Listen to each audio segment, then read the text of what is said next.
Good afternoon, everyone, and welcome back to the final and third talk of today's Vacations Festival.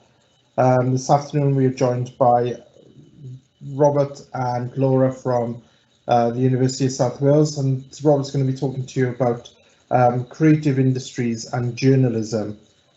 If you do have any questions, Laura's going to put a message in the live Q&A, and you'll be able to ask her the questions to her. She might be able to answer them, but if not, then she'll put them to Robert either at the end or during the talk. So it's all over to you now then, Rob. Okay, good afternoon, everyone. I hope you can hear me. I can't see you. I'm not sure if you can see me, but you should be able to see my screen, a slide there. So thanks for coming along, all of you who are here. My name's Dr. Robert Campbell, but you can call me Rob. And I work at University of South Wales, and I run that little bunch of courses you can see up the top of that screen there, mostly about journalism and related areas of the media. So I'm just going to talk to you a little bit today about what that means, what the opportunities are to get onto those courses, what you might do afterwards, and give you hopefully a taste of what it's like to be a journalism and media student here at the University of South Wales at our Cardiff campus. So the first sentence you'll see up there, I hope you say that what we say is that everyone has got a story to tell. I might skip a couple of these slides. I don't want to bore you too much, but if you let me try this. Just as an example, okay, what we're talking about with this group of courses, journalism and media, is basically storytelling, mostly factual, so sort of to do with the news, but sometimes fiction. We do a bit of drama as well. Let me try and click on this link, just as an example. Just have a little look at a link from BBC Instagram, and I'm going to talk about it a bit. Hopefully I'll set the scene for you. It works.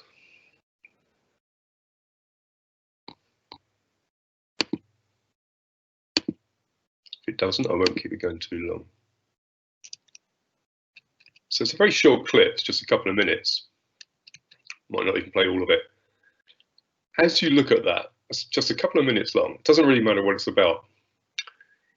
I won't do this whole exercise with you. It's difficult to interact with you, but I do this to some of the other students, and I ask them to count how many different clips there are in this 2-minute video. How often do they change from one shot to another? How many words do they use for the captions and the subtitles? We'll just get rid of that now. The point of that is if we had time, and if I was talking to you in a class, and something you might do with you if you came and studied here, we might look at something like that to begin with. And we'd find, for example, in a 2-minute Instagram news clip from, say, the BBC, you might find there's 30 different shots in there, which is always a great surprise to people. You might find other things, such as the captions are always between about 8 and 18 words long. And the point of this is it's all about storytelling. There are formats, there are ways of telling stories, varying across all the different platforms, whether you're listening to the radio, watching the TV, getting on Twitter, bits of Instagram. And what we work with students is getting them able to understand and analyse, and then physically be able to acquire the production skills to tell stories, whether it's an Instagram story or a 5,000-word magazine feature or a television documentary. The essence of it all with journalism and media is that this is how stories are told, whatever they're about, particularly in the journalism area. They're brief, so even if they're long, the bits within them are brief, so that you don't get too bored. They're attractive. News stories actually are aesthetically, visually attractive things. They're informative, obviously, and then they're accurate, which is a huge one. That's a really, really big one in the era of fake news. It's a massive issue for us and our students, and a fascinating one that we talk about a lot. The importance of accurate information is absolutely paramount, the most important thing at all. But no one's going to consume that accurate information if it's presented in a way that is long, boring, and isn't very attractive. So even with news There is a kind of not exactly an entertainment angle to it, but the stuff's got to look good, otherwise people won't switch on or listen. So that's what we do. We do storytelling. We call it journalism and media. We've got a whole bunch of courses up there. Anyone who's vaguely interested in this kind of subject will find something to interest them. I describe these courses as having a bit of an accent, a bit of a stress on visual, factual storytelling. We do radio as well. It's not all about looking at stuff, but there's a huge emphasis on visual storytelling. Many of you might get an awful lot of your news via Instagram or TikTok or whatever's new, and it will be led by pictures and videos. But we also, the location of where we do this is really crucial. I'm not going to bang on about Cardiff. I'm sure you all know it and love it. It happens to be a particularly good place to learn how to do journalism and news, particularly because unlike, say, another English city of the same size, it's a capital city. So if our students, for example, one of our students today, as we're speaking, they're still teaching them, they're still working. They're doing a live news program, all via Zoom. And one of them is probably just as we're speaking, no, just earlier, asked a question of the First Minister about what's happening with the lockdown. So if you happen to be watching the First Minister's press conference earlier on, you would have seen, I think, one of our students chipping in. You can't do that as a journalism student in London. It's too big. Nobody knows each other. If one of our students wants to ask a question of the First Minister, the likelihood is they'll be able to. So Cardiff's a good place for doing journalism because of the access. The next slide, I think I've probably just said that. There's a little snapshot here, probably too small to read, but just start talking about an idea of where our graduates go, where they end up with. And I'll just mention a few of these guys. Where should we start with? Chris Johnson over on the left. Last I heard of him, he was doing social media about sports for Yahoo, making sort of football memes and stuff. We didn't teach him that. That's quite interesting. Next one along there, Ellen Coyne. She's worked for various publications in Ireland, including the Times, and has been described as a legend. She does a lot of campaigning journalism, takes quite a few risks, I think, probably, and is getting all sorts of awards. She's been working for the Times of Ireland. Right in the middle there, a bit nearer to home, Sophia. She's got her own show on BBC Radio Gloucestershire. Moving along there, a couple of guys who did photojournalism. They set up their own video production company. They're off in Lapland before the lockdown, filming reindeer. I'm not exactly sure why. So that's enough of that for the moment. We work with students, but we also work with the media industries. Cardiff's a great place for the media industries. Here's a little snapshot of the kind of people we work with. Right in the middle there, Media Wales, the people who run the Western Mail, the South Wales Echo, and their associated websites, Wales Online. When I say we work with these people, all these and many more, what that means is things like work placements. Our students will do work placements at pretty much every media organisation in South Wales and many more beyond. So through work placements, we get people from these media industries in to talk to students all the time. We consult with these people about what kind of stuff needs to be in our courses. But more than that, you'll actually find that if you're doing a practical subject, one of these journalism and media subjects, you'll find that your lecturers are part of this industry as well. I work for a newspaper in my spare time. If you're on the BA journalism degree, you'll be taught by people who, weekends or evenings or whatever, they're making TV documentaries, or they work with us part-time, they work in a BBC the rest of the week. All your practical lecturers also work in the fields that they're talking about.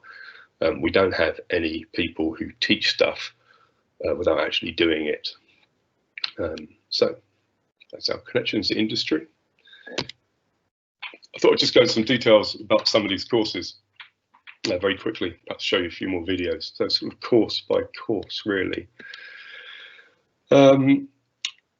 This one, sorry, I don't have the name of this course. This is BA Journalism. It's the top one in that little list. Our main, not our main course, I suppose the sort of home course, if you like, for journalism media is a course called BA Journalism.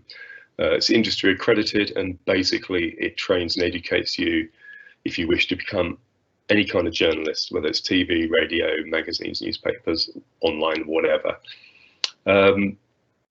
As I've said, many of our graduates of this course don't go into journalism, they go and do something quite similar to it.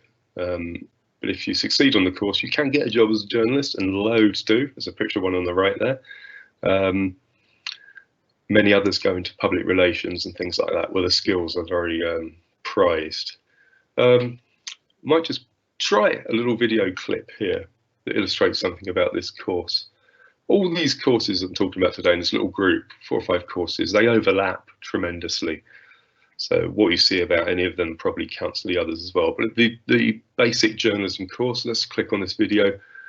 This is the students doing their own news program. I think this video might be from a couple of years back, certainly pre-lockdown. Have a quick look, I won't play it all.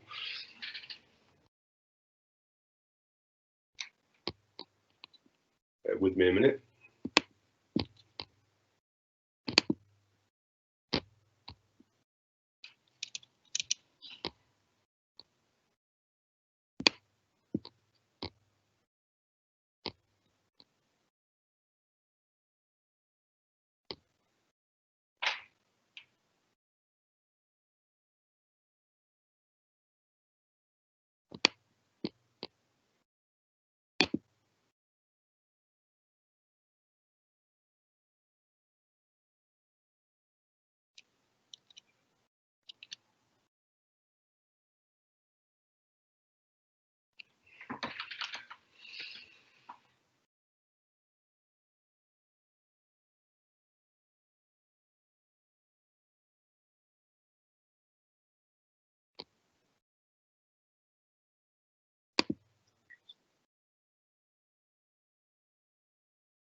Right, I'll pause that there and try and get rid of it. Bear with me a minute. Okay, so that was an example of what we call a news day. I didn't play you all of it. It's a regular feature of the main journalism course and some of the others where the students act as if they are producing their own news program, which they are, in fact. That was obviously pre-lockdown. We've had, apart from obviously the obvious strains and stresses of the lockdown period, which have been dreadful for many people, our students and staff have tried to make the most of it. So I thought I might show you a little clip, if it works, of something we did just last week. It's amazing the opportunities that lockdown produces. We get a lot of guest speakers in, and sometimes you get people from London, and they've got to get on the train, stay at a hotel and all the rest of it. So we did some masterclasses recently with some sort of famous journalists, including some of our graduates who are out there working in the media. And of course, we did it on Zoom, and everyone can make it. No one's doing anything else, and they don't have to leave their kitchens. So we've had some really interesting group discussions with students, graduates, and journalists. If you recognise this guy, if he comes up, this is our students talking the other day to a very famous face from the BBC.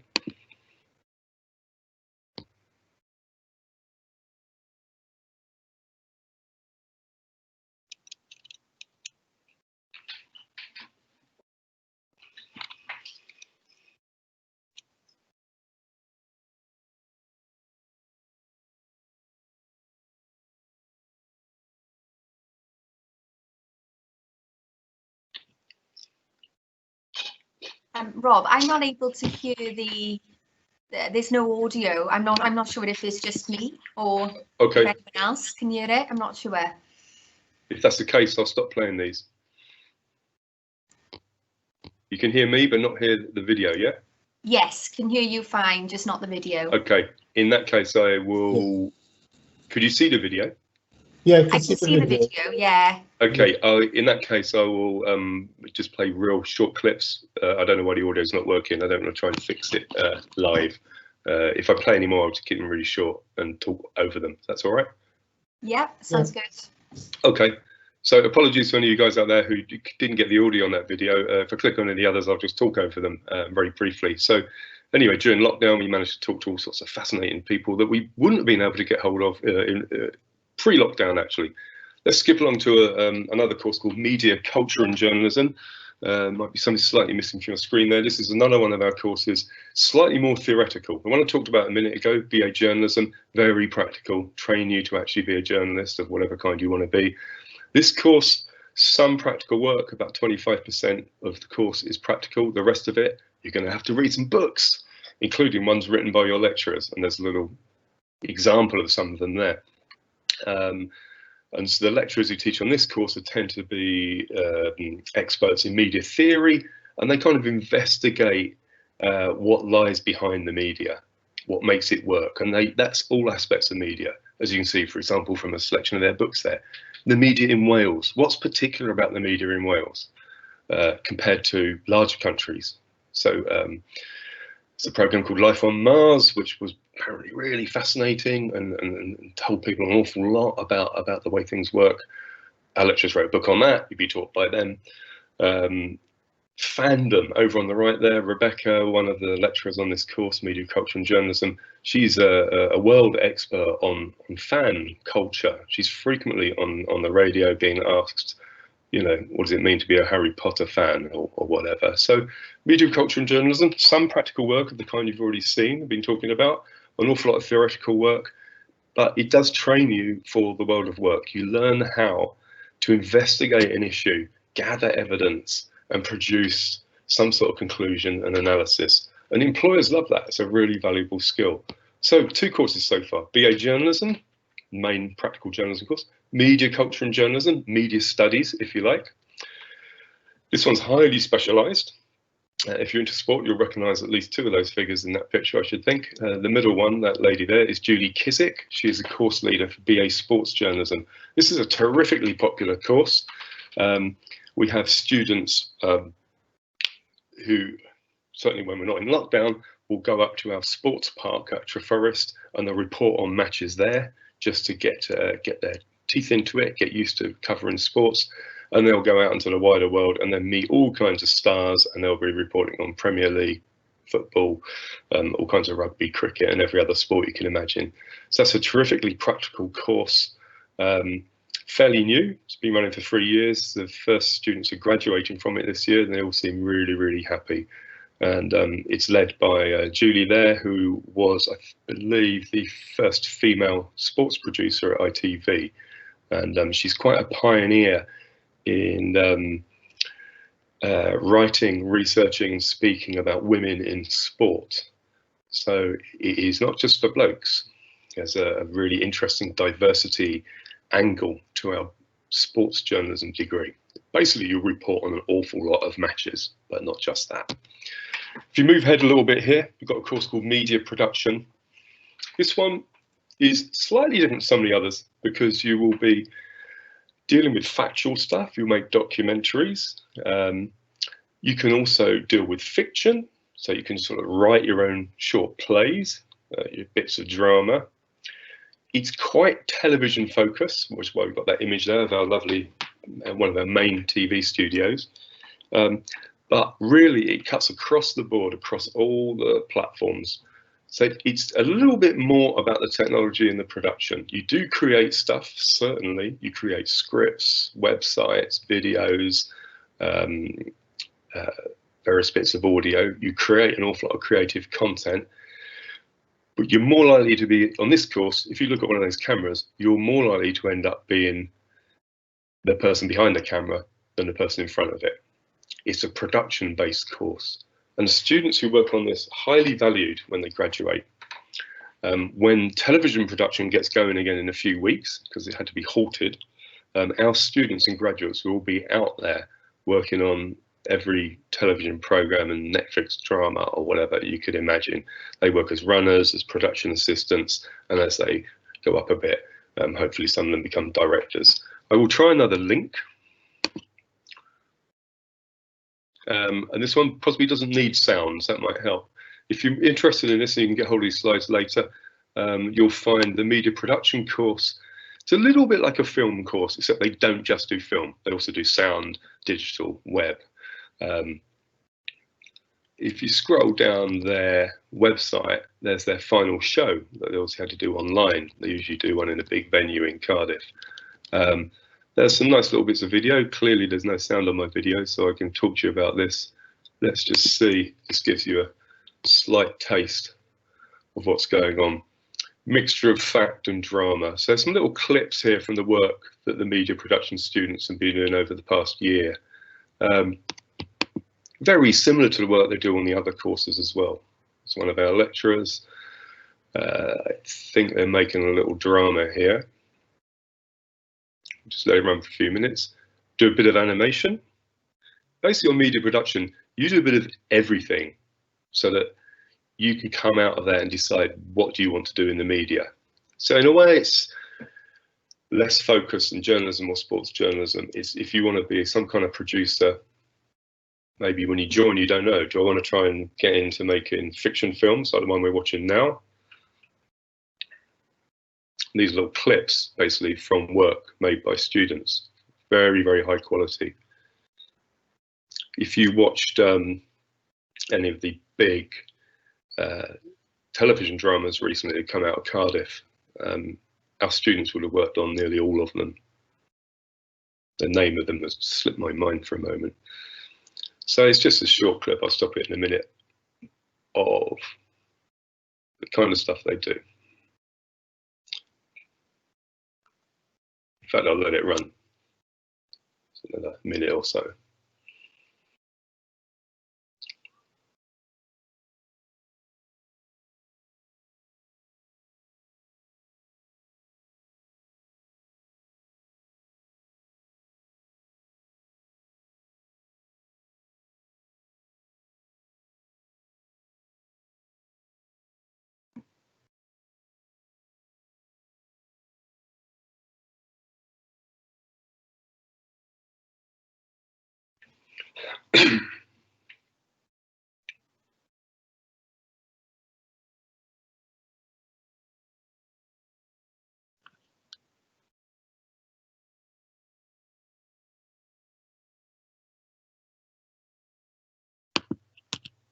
Okay, just return to my slides because I can hear that and you can't. I just remembered the big television event that I'm sure many of you would have watched if you watched a thing called His Dark Materials. That thing could not have been produced without the input of our graduates who work for the company that made that, and also many of our students getting placements, helping to produce His Dark Materials. So they really do get involved out there in the booming television and film industries in Cardiff. Where should we go next? Photojournalism. This is the last course, so let me just recap. We've talked about BA journalism, which is what you'd expect, trains you to be a journalist. Sports journalism, if you're into sport. Media production, if you want to do a bit of everything, more on the production side. Media culture and journalism, we spoke about a bit earlier, that's more theoretical. And now the last course in this little group of courses, media and journalism courses, the last undergraduate course that you could apply for, is this one, photojournalism. Pretty much what it says on the tin. We also do a course at this university in photography and documentary photography. This one's called photojournalism. It might sound similar, but it's quite different. The students on this course are taught by two professional photojournalists, and what they get them to do is to get out there and photograph stuff that will appear in the news. Okay, I mean, there is a different kind of photography. We take beautiful things that might hang up in a gallery, and that's great, but this isn't what this is about. This is taking beautiful pictures which are related to what's going on in the news, and their pictures do end up all over the media.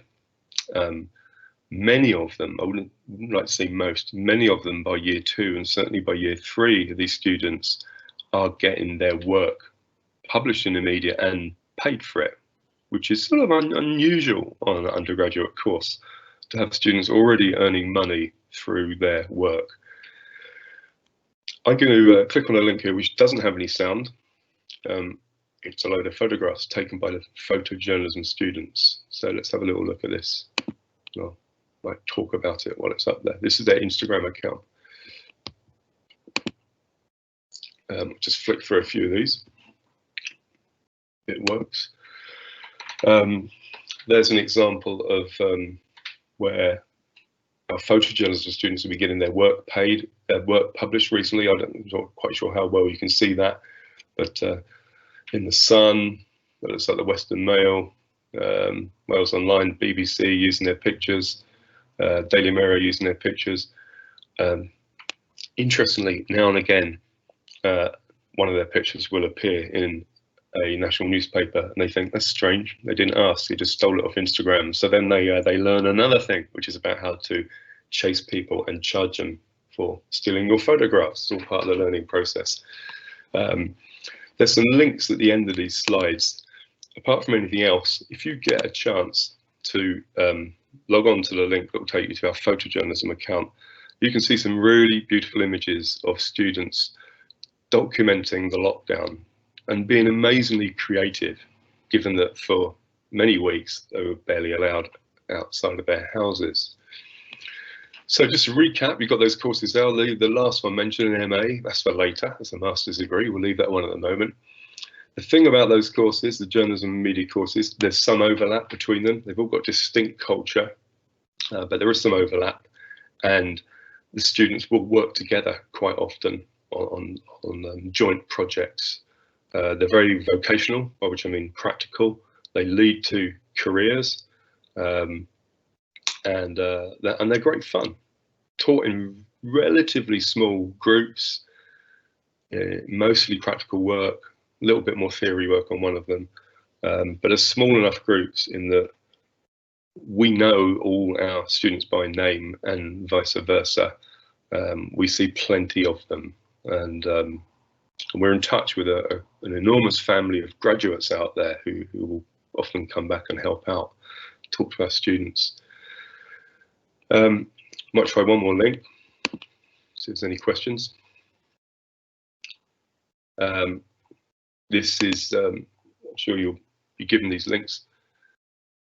This is a link to our main Instagram page that covers all of these courses, and you can see students from various courses going out and doing interesting stuff. Here's one, see if it's one, how this one works.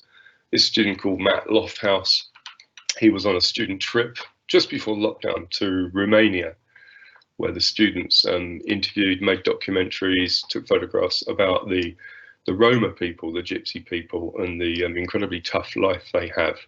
That was a student trip, third-year student trip this year. It included a lot of those guys. And Matt there is producing some amazing work. He was interviewed on Sky TV the other day about it. And there's never a dull moment with Matt. During lockdown, he turned his house, I don't know quite how you do this, but he turned his house basically into a massive pinhole camera in which he projected the outside countryside onto the inside of his house. I don't know how he did it, but he ended up in the news. So yeah, that's probably too small for you to see. Nearly finished. That's our story. What's yours? How am I doing for time? That's about half an hour. So I'm not going to keep talking to you. I'm going to see if you've got any questions. If you don't come up with any now and you've got some later, we're a friendly bunch. Just drop me an email. Myself or one of the course leaders will get back to you. Rob, we have had 2 questions. Okay. So first question is, would you recommend work experience to help with my personal statement? So do you want to answer that one? Or? Yes, sure. Yes, just make sure I've got everything I need on my screen here. So yeah, you can hear me? Yeah. Yeah, so would work experience help your personal statement? Yes, and it would help with an awful lot more. We understand the difficulties in getting work experience at the best of times, and not everyone is able to get some in time to put on a personal statement, but it really helps. And even if you tried to get some and it hasn't worked out, still give it a mention. Failing that, if you haven't even tried to get some and you plan to get some, tell us about that as well. The personal statements are only part of the picture, but trying or wanting, or even better, getting some work experience, relative work experience, is going to give you something to talk about at open days or interviews or whatever. So yeah, it's absolutely crucial. And as you go on through the course, we have sort of compulsory work experience. We kind of help you with that, but it's a work experience that will get you a job. So it's a good habit to get into, work experience. Any other questions, or does that one answer your question? I was just going to add to that as well, because I get this question a lot from students. So obviously we do understand how difficult it is to get relevant work experience across a range of different courses, you know. So if you're not able to get it, you know, try not to worry too much, because it isn't essential for you getting onto the course. We also want to know, you know, what transferable skills you've got. So just think about what skills are required for you to excel on the course, and then talk about how you've developed these skills. So that could be at school, it could be projects you've done at school, your part-time job, volunteering, extracurricular activities, hobbies, etc. And particularly with journalism as well, keeping up to date with the news and things like that as well. Particularly if you go along to you know, go along to an interview as well, you know, they will want to know about that as well. Yeah, I think it's a really interesting point. I mean, the work experience is great, but, you know, we need to remind you and ourselves that, you know, we will educate and train you in all the things you need to do. So what we're looking at from applicants is potential. And a lot of that potential it will be reflected in how interested you appear to be in this subject, not necessarily that you've already started it, you know, with work experience and loads of portfolios. I mean, that's great, but really what we're looking for most of all is people who are clearly interested in it, because if you are, we'll love teaching you and you'll love the course. Final question, are there any particular A-level subjects that you need as entry requirements, and will I need a portfolio? So I can answer the A-level subjects. So there isn't any specific A-level subjects that are required for this course. I'm right in saying that? Yeah, yeah, definitely, and that's quite an interesting question, because some applicants, particularly for media and journalism courses, think that you have to have a media A-level or media BTEC. I mean, they're great, but you really don't have to have one. We're quite interested in a really good mix of A-levels and BTECs and so on, and so are the industries out there. I mean, it's good to see that someone's done at least one subject that involves a fair amount of essay writing. If you've got another practical subject as well, brilliant. But hey, if you manage to get a grade A in a physics A-level or speak French, you'll be in a tiny minority of media people who can actually do something other than media work. So yeah, a range of A-levels is really interesting. Yeah, and also, will I need a portfolio as well? For the photojournalism degree, we would assume that you probably already started taking some photographs. You can have something to talk about. So don't sweat over it, but it probably would be rather strange if you hadn't already shown an interest in photography. So it'd be nice to see something. I mean, it may be these days a collection of Instagram posts. We're not talking about necessarily turning out on an enormous folder. So in terms of portfolios, I don't want to be too specific about that. It's more, have you got any practical evidence of your interest in this kind of work? So that phrase is quite carefully done. So you know, you may have created or made your own little videos or pictures, or you may have been blogging a bit or something, and none of that may be exactly what we do on these courses, but it's the kind of stuff that shows you're interested in it. So in terms of portfolio, we're talking far less about, like I said, great big folders of pieces of art, more about if you've got some practical evidence, if you have engaged around the edges of these subjects at least, yeah, great, we'd love to talk to you about it. Great. We haven't got any more questions now, so I don't know if anyone else wants to ask any more questions. But if not, like Rob said, you know, you can always pass them on to Richard, and then we can answer them for you at a later date. That's right, guys. Thanks for mentioning that, Laura. Like we've been saying to you all week, year 12s, if you message myself or Mr. John, we can pass them over then on to Laura and to Rob. And also year 11s the same, but your contact directly will be Mr. John. And if you've got any questions, then please send them over, and then we can pass them on for you. Don't, like we've said all week, is don't matter if you think this question sounds silly. It's not. Nobody's got a silly question, okay? So, you know, please don't worry and don't think that it's going to be silly, because it might be silly to you, but it won't be silly to us. Okay. And if I could add to that, you know, really do get in touch. We really like talking to you. You know, the email we get from you is probably a lot more interesting than a lot of other emails we'll get. Seriously. So, you know, we're happy to have a conversation with you by email or whatever it takes. Genuinely, that's our job. We're interested in the future, and you are the future. So get in touch, definitely. Yeah, and also, guys, I sent out an email to you all with regards to filling out the form, the questionnaire for this talk, and saying which subjects are you interested in, and so that Laura and the rest of the team at the university, that Alex, as you all know, and Oliver and Rebecca and all, they can pass on some information to you with regards to the courses that have been discussed this afternoon and courses that have been discussed all week. Okay. Is there any more questions, guys, before we say goodbye? No. Okay. Right, guys. Thank you for joining us today. Another two days of different talks.